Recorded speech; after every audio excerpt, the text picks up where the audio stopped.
Even though sometimes they talk about peace, in recent years we have seen an increase in hostilities by the North Koreans.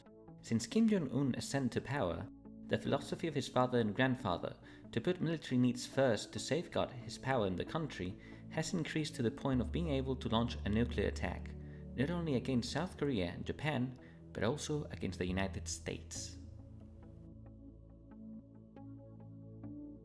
In this episode, we will analyze the offensive capability of North Korea, its nuclear and mass destruction weapons, as well as its missiles, artillery, and possible targets, to be able to examine in a future episode what would happen if a nuclear war was unleashed. To begin this episode, we will analyze the most feared weapons, the nuclear arsenal. North Korea has two centers where its nuclear technology is developed. The first is the nuclear power plant of Yongbyon. There, they study and develop nuclear weapons technology and produce plutonium. The second center is the nuclear test site of Pyongyang. If we zoom in the map, we can see that at the north of Pyongyang village, there is a network of tunnels and buildings. It is in this military base where the North Koreans have been testing the nuclear weapons since 2006. Before the North Koreans destroyed them, there used to be 3 tunnels. The northern tunnel is where the vast majority of the nuclear tests had been carried out. The last detonation left it very damaged, and it's believed that there was a collapse that left several miners trapped. The east tunnel is on the other side of the mountain, and several nuclear tests had been carried out on it. Finally, there's the south tunnel. This tunnel was never used. We know with certainty that there has been 6 nuclear tests. It is very interesting to know that this information not only comes from the Americans and the South Koreans, but also from Chinese, Russians and Japanese, giving it a lot of validity. The first test was in 2006 and it was a 1 kiloton explosion. So you guys know what 1 kiloton means. It's like the explosion of 1,000 metric tons of TNT, or like the damage of 1,000 bombs. The second in 2009 was from 2 to 5 kilotons. The third, in 2013, ranged from 6 to 16 kilotons. So you guys know, 15 kilotons was the power of the Hiroshima bomb that killed 120,000 people. On the fourth, it's not known if it was a failed test of a new prototype or perhaps a political act, detonating a weapon that they already have tested. But we know that it was a weapon equivalent in power as the previous test. The fifth test in early 2017, it was detected a weapon almost twice as big as the previous one, speculating that it could have been a failed test of a thermonuclear weapon. And finally, at the end of 2017, the North Koreans tested the biggest weapon to date. With around 150 kilotons, this weapon is considered a modern nuclear weapon with the ability to kill 500,000 people if it explodes in a city like Seoul or Tokyo. It is believed that by 2019, the North Koreans will have an arsenal of 18 atomic bombs like the ones of Hiroshima and 2 thermonuclear warheads like the ones of the last trial. When you think about atomic bombs, the first thing that comes to mind are the ones of the Second World War, and that it takes a bomber to deliver them. But the photos that the regime show us suggest otherwise. Apparently, since the beginning of its nuclear program, the North Koreans had been designing their nuclear warheads to fit and enter into the cones of the ballistic missiles. In this photo, we can see how they are installing a fission bomb, or like the one of Hiroshima, inside the cone of an intermediate ballistic missile.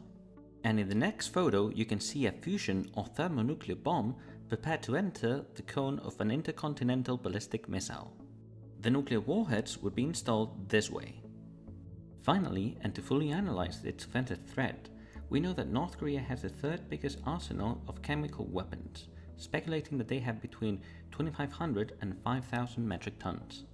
If we assume that they have 2,500 metric tons, this would mean that they can munition the entire arsenal of missiles with chemical and bacteriological weapons, and they even have a surplus to equip their long-range artillery pieces.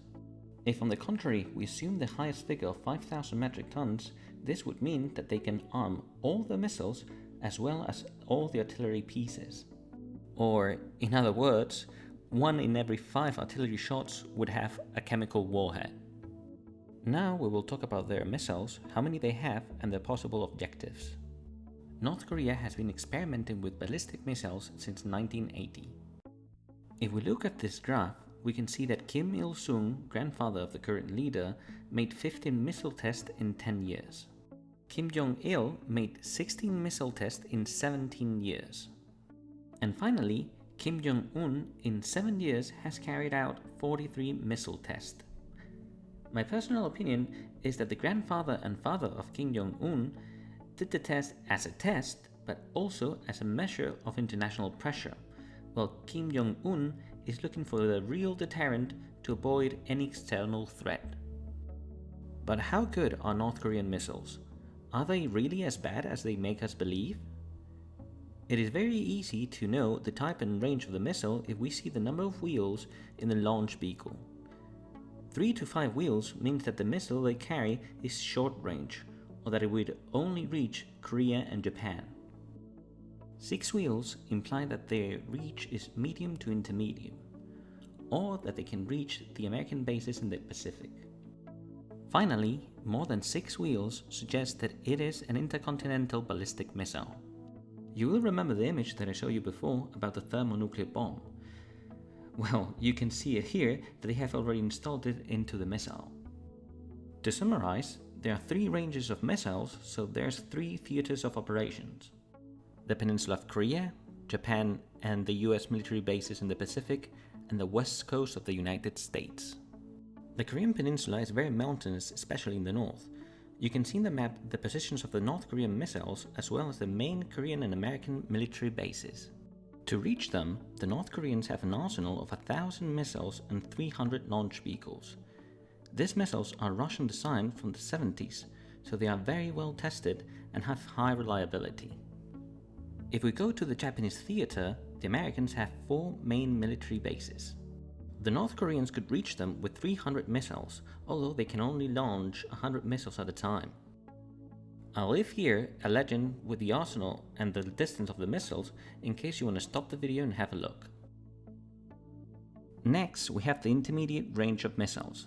These missiles are the ones that give a bad reputation to the North Koreans. They have only a 50% reliability, and these missiles are the ones that they test the most.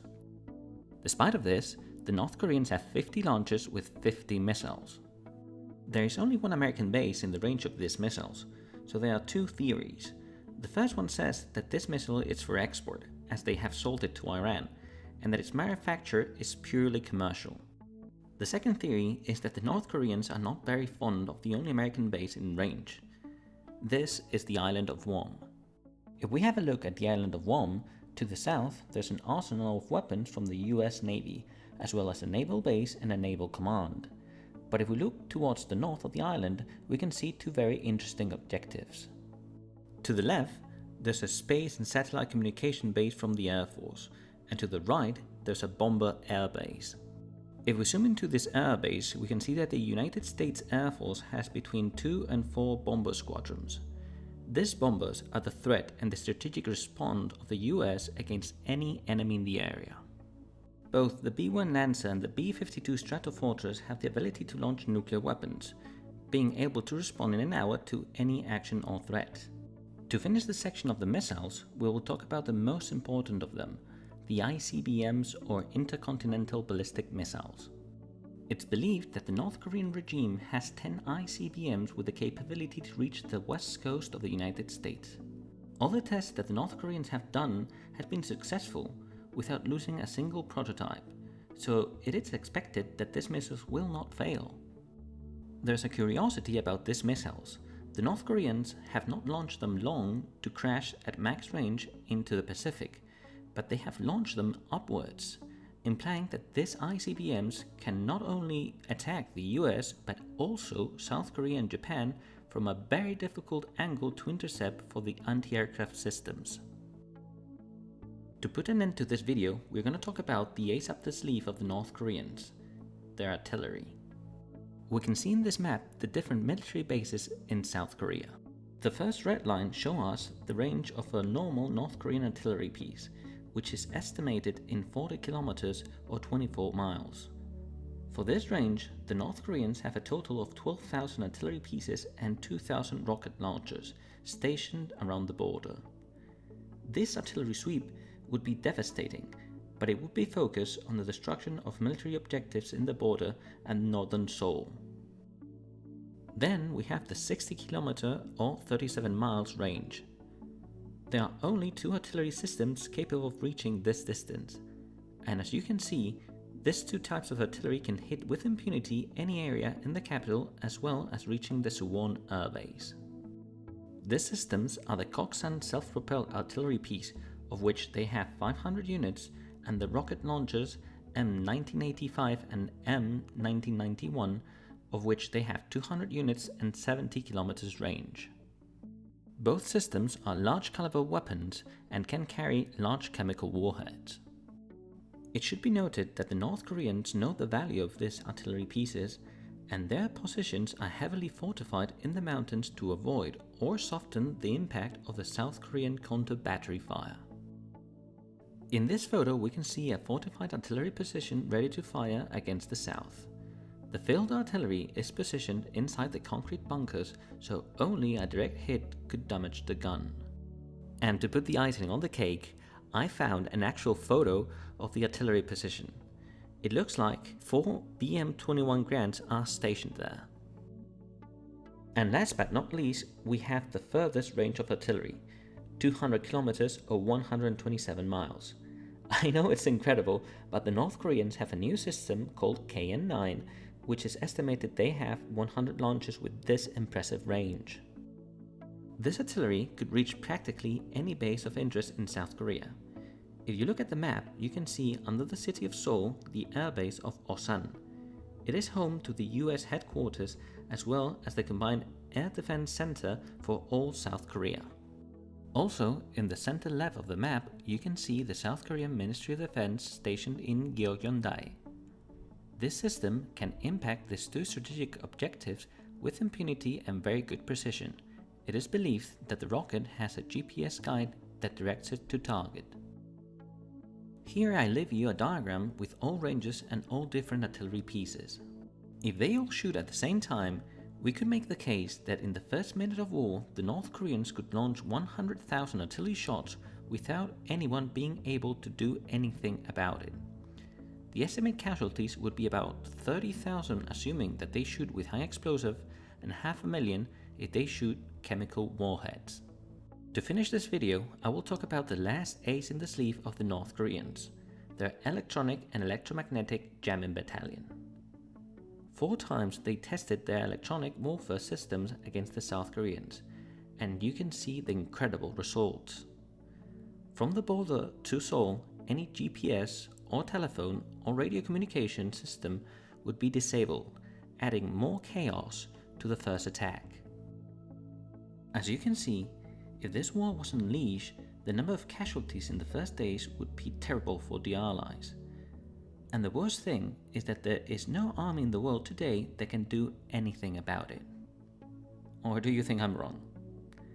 Leave a comment if you want to debate or if you think I was wrong, and I will try to answer. Try to help me in Patreon because it takes a lot of time to make these videos, and leave a like if you like it. I'll leave here a video from another war and the next episode of the series when I finish it. And well, I hope that everyone liked it, and see you all in the next episode of this war in Korea. See ya.